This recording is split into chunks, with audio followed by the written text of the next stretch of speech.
Well, Mark, a couple of late changes, or the late change with Lonergan last week and Jake not available. I know it's early in the week, but would you expect those two to come back this week? Oh, they're both certainly a chance. I sort of guaranteed Podsy a spot last week, but he's no certainty, but he's a good chance to play.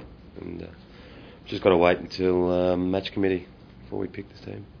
You mentioned on Friday, obviously very disappointed with the first half. Will a couple of players pay for that, or will you be backing it again? Oh no, they'll pay in some way. They'll get to sit down with the coaches and just have a look at their performance.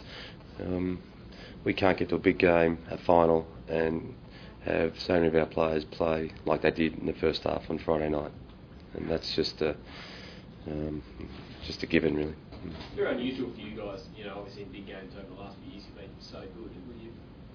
Any reason you've been able to ascertain why so many guys were down early in the game? No, I can't. I've tried to work it out. I've analysed it, watched it a few times, spoken to a lot of the players. They can't work it out either. Not sure whether they took it easy or there was too much anxiety.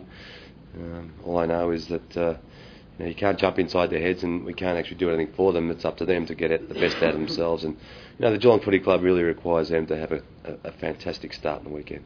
Has there not been a bit of a trend in your game, though, Bomber, to start a bit slowly at times and sort of take a team out with a burst late in the second or in the second half of games? It's a bit of a trend that against some of the maybe the better teams this year. That's not the way we want to play, and I don't think you can afford to do that every time you play. There's no reason with our ability and our experience that we can't have better starts, and that's probably what our supporters and our footy department expect of the players.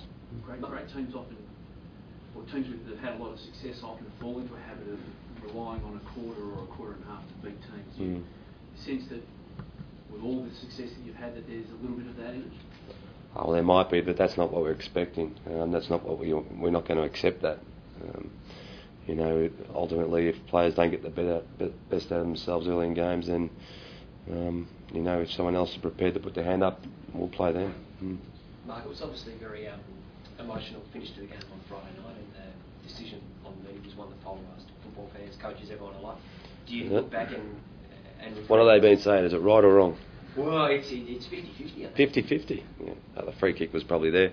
There's probably the 15 other ones that they didn't pay were probably wrong. Do you is it one of those things? Do you regret getting it? You after the game you said that you implore the media to write the truth. Do you stand by those comments? Are you happy with that? Yeah, I'm happy with that. And look, it's done. We've lost the game. We're playing Freo this week, so we've just got to move on, and that's all we can possibly do. Does Max feel any chance for the rest of the final series at all, or has he totally put a line through his nose?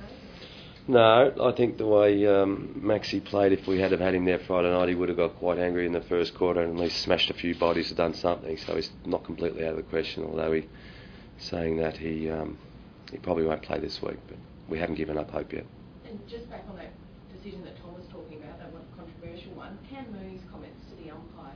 Do you have any thoughts on that? How he mentioned to the umpire he just cost us the game? Are you concerned? Do you have a word to him? Or? No, not really.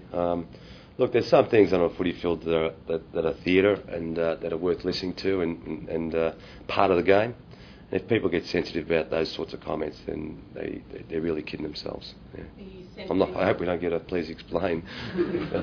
But it was good TV. Even I enjoyed the TV. The pure emotion of performance and the pressure of winning and losing. Are you sensitive at all about the comments Ross Lyon for the next day then? Accusing the club of bleating and whinging? Oh, not really, no. That's all part of the theatre too. What do you need to stop with then, Bob? What do you need to stop with then? I think we just have to start better ourselves. We have to be a bit more aggressive at the ball. Their run is exciting, and their tackling pressure is very exciting. So we do happen to win the ball, which we want to do. We have to be very careful of how quick they'll come at us with their tackling pressure. Have you spoken about the challenge now?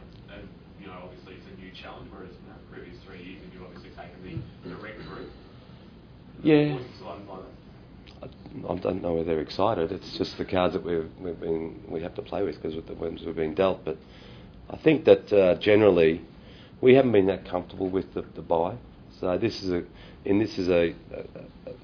way we're taking it is that we get the opportunity to play, and we know it's a knockout final. We cannot take Fremantle easy at all. We have to totally respect them. But that continuity of playing is, in my eyes, is not such a bad thing. If we get over this week. Do you speak to them about recent history of teams that have lost their first final but still gone on to win the grand final, like Brisbane and Sydney and West Coast? No, look, that's history. That's what's happened in the past, so it's achievable. But our focus has got to be on Fremantle because we're playing them and they're a good side, and we can't be looking towards the week after or the week after that. We've actually got to put all our efforts into playing an outstanding game of footy on Friday night against Fremantle.